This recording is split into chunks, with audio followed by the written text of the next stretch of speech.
시편 7편 말씀도 시도 다윗이 지은 시라고 우리에게 알려주고 있습니다.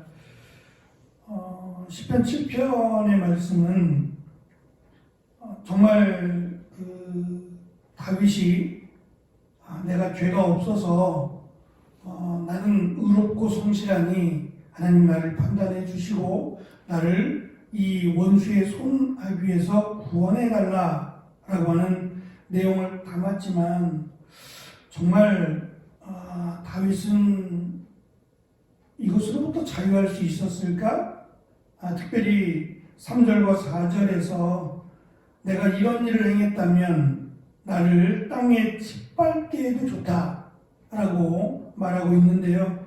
이러한 일들이 세 가지로 소개가 됩니다. 첫째는 손으로 폭력을 행한 경우, 두 번째 친구의 우정을 악으로 갚은 경우, 세 번째 나의 대적이라고 하여 까닭없이 그를 약탈한 경우, 내가 이러한 일을 행했다면 원수들이 나를 땅에 짓밟아도 괜찮습니다 라고 고백을 하고 있는데, 정말 다윗이 자신이 말한 이런 일들로부터 자유한 사람일까?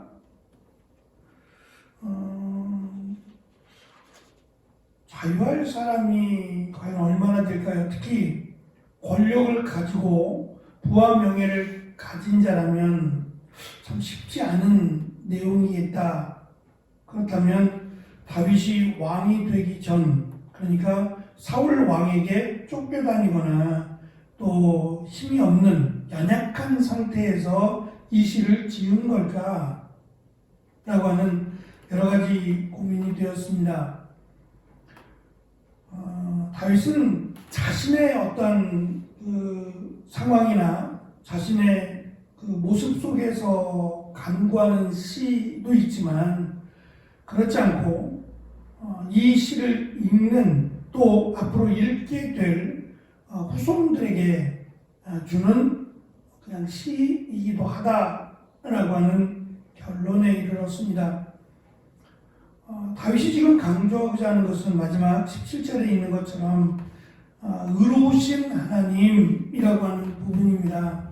하나님은 이 의로우심이라고 하는 잣대로 심판하시기도 하고 또는 하나님이 인도하시기도 한다라고 하는 것을 지금 강조하면서, 하나님의 의로우심이라고 하는 것이 우리가 사실 하나님 저를 도와주시고 저에게 피난처가 되어주시고 라고 고백을 하고는 있지만 실제로 이 하나님의 의로우심에 대해서 우리가 무엇이다 이렇다라고 판정을 지을 수는 없다라고 하는 것을 시에서 강조합니다. 마치 욥과 같이 말입니다. 욥은 당대 의인이라고 강조를 했습니다. 그렇다면 유대인들이 그렇게 이해를 하고 있었고 많은 사람들이 그렇게 받아들였어요. 의롭다면 또 하나님 보시기에 칭찬받을 만하다면 분명히 하나님은 그를 축복하신다. 장수의 복, 물질의 복, 자녀의 복 할 것 없이 분명히 하나님이 주실 수 있는 큰 은혜의 복들을 주신다라고 생각을 했단 말입니다. 그런데 우리가 욥을 통해서 보게 되는 것처럼 욥은 스스로도 이해가 안 됐어요. 왜 내가 이러한 어려움을 겪어야 하는지, 그것도 마치 내가 큰 죄를 지은 자와 같은 이런 일을 찾아볼 수 없을 정도의 어마어마한 고통을 당해야 했단 말입니다. 함께 살고 있는 아내도 도망가 버리고 또 주변에 친구들조차 회개하라고, 너 무슨 죄를 진 거야?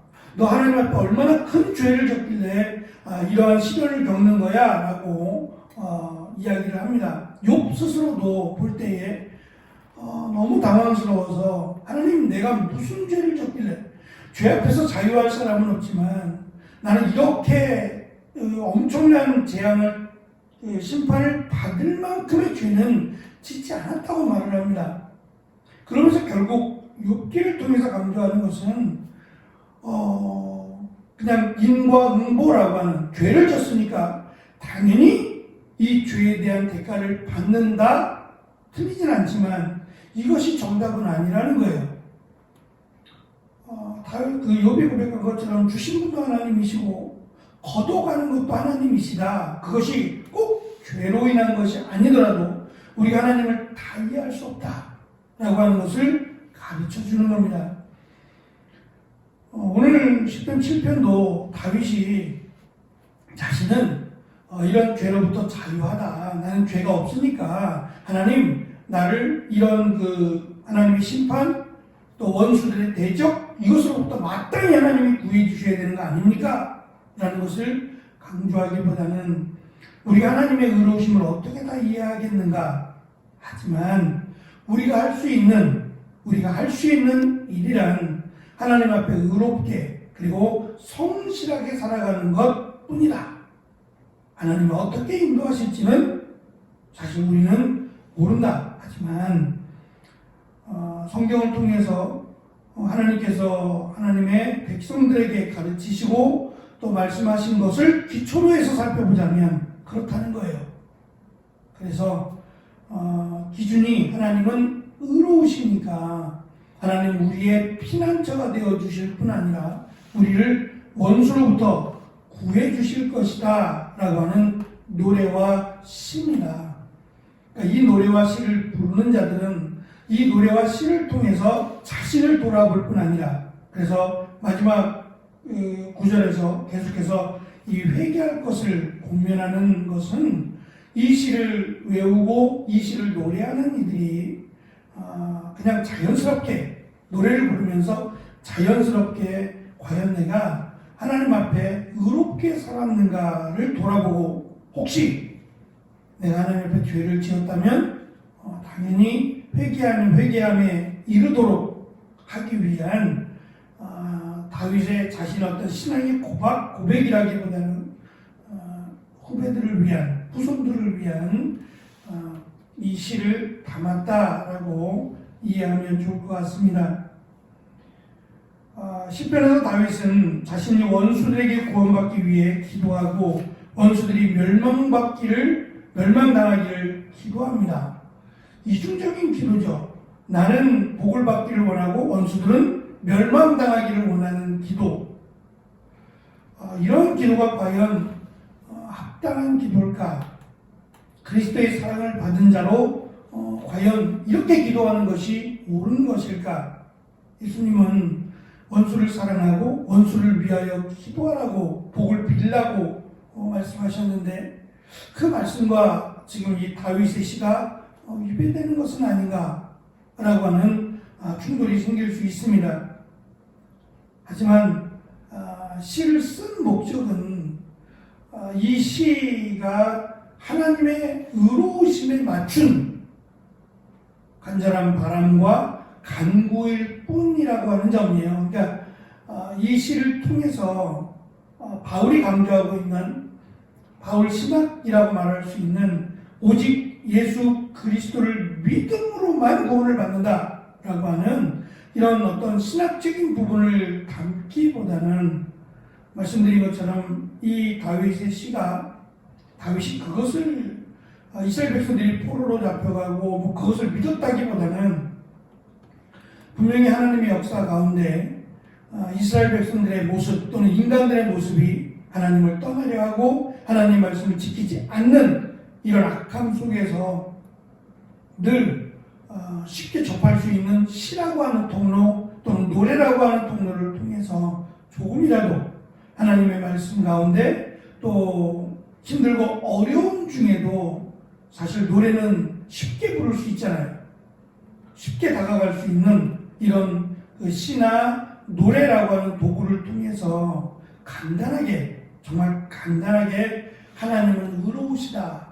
너희들이 죄를 범하지 않았다면 하나님 반드시 하나님의 때에 너희들을 구원하실 것이며 너희들은 하나님 앞에서 하나님 말씀대로 그리고 하나님을 바라보며 살아라. 그러면 하나님이 너희들을 원수로부터 구해 주실 것이다. 마치 나를 사울의 손아귀에서 구해 주신 것처럼 이라고 하는 아주 단순하고 간단한 그런 어떤 진리를 지금 이 속에 이 시 안에 담아서 이 시를 부르고 이 시를 노래하는 자들에게 뭐 많은 것이 아니라 아주 기본적인 이 7편을 통해서는 기본적인 하나님은 의로우시다, 그리고 하나님은 나의 피난처가 되신다라고 하는 것을 강조하기 위함이라고 보면 좋을 것 같습니다. 그래서 자신뿐만 아니라 이 시를 읽고 노래하는 자들이 하나님을 바라보며 뭐 우리가 다 이해할 수는 없습니다만 분명한 것은 하나님이 스스로 나는 의롭다라고 말씀하신 것처럼 그 의로움에서 벗어나지 않기를, 벗어났다면 회개함으로 하나님께 가까이 나아갈 수 있기를 바울은 마치 구구단처럼 아주 기본적인 내용, 아주 간단하게 기본적인 내용, 자신도 완벽하다고 말할 수는 없지만 그래도 이런 진리라고 하는 것을 통해서 이스라엘 백성들이 하나님으로부터 멀어지지 않기를, 하나님께 가까이 가는 아주 기본적인 내용들을 시에 담았다고 할 수 있을 겁니다.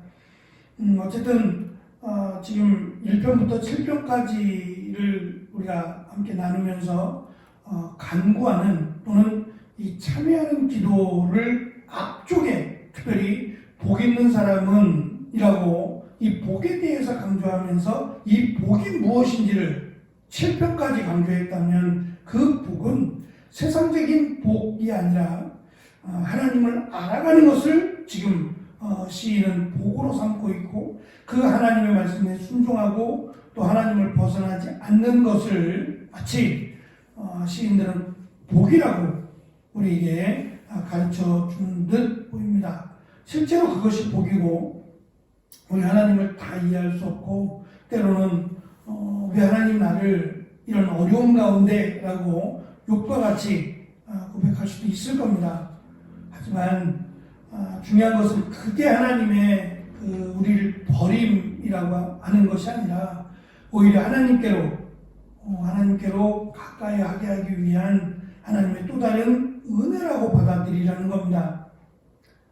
그리할 때 하나님께서 욥을 더 많이 더 큰 은혜로 축복하셨던 것처럼 우리도 하나님은 분명히 축복해 주실 것이다 라고 하는 것을 이 시 한편에 담아서 의로우신 하나님, 그리고 나의 피난처가 되신 하나님이라고 하는 두 개의 큰 기둥으로 이 시를 외우고 이 시를 노래하는 자들에게 하나님은 결코 우리를 버리지 아니하신다, 그 하나님의 의로우심 앞에 한 걸음씩 나아가기를 바울은 이 시에 담아서 이 시를 읽고 노래하는 자들에게 위로와 힘이 되고자 했다라고 봅니다.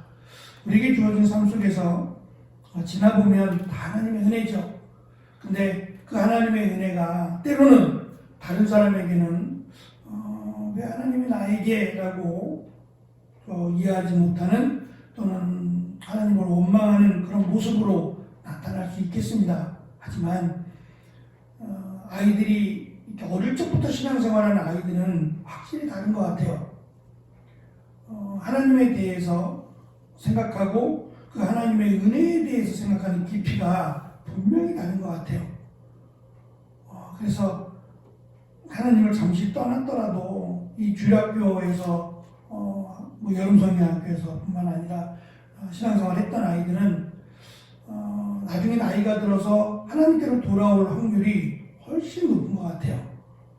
그것은 그의 그 기억이라고 하는 한 자락 끝에 하나님의 은혜를 맛보았던 그것이 남아있기 때문은 아닐까 싶습니다. 다윗은 그 마음으로 이 짧은 시를 읽고 이것을 반복해서 노래함으로 그의 마음 한가운데 의로우신 하나님이 자리하기를 바라는 마음으로 이 시를 기록했다라고 보여집니다. 이러한 시의 고백들이 우리 마음 깊숙한 곳에 하나님의 은혜로 자리하는 귀한 은혜가 있기를 축원합니다. 기도하겠습니다.